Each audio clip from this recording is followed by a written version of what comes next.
In the latest move to try to protect the UK from the Ebola outbreak, calls to the NHS non-emergency 111 phone line will be screened for possible Ebola sufferers. Call handlers will question anyone ringing up with Ebola-like symptoms about their recent travel history to see if they've been to West Africa. Plans to monitor people arriving in the UK are yet to be set out in detail, with screening to take place at Heathrow, Gatwick and the Eurostar terminals in London and Kent. People are likely to be questioned where they've been, who they've had contact with and where they plan to travel to. If their answers reveal any concerns, they'll be assessed medically for symptoms such as a fever.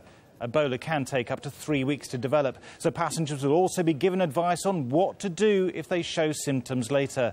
The Health Secretary gave Sky News a few more details on how the screening would work.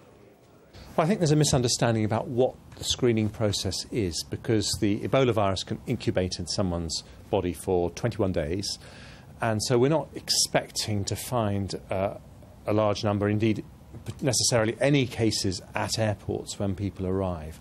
What we're trying to do is to find out if people are at high risk of having contracted the virus, so that we can stay in touch with them, call them twice a day, check their temperatures, because the most critical thing with this virus is that someone is not at risk to other people unless they're actually showing the symptoms. So the moment they get those symptoms, we need to send an ambulance with people with the protective equipment to make sure we can put them in isolation, and that's much better for them as well. Their chances of surviving are much higher the quicker we get to them.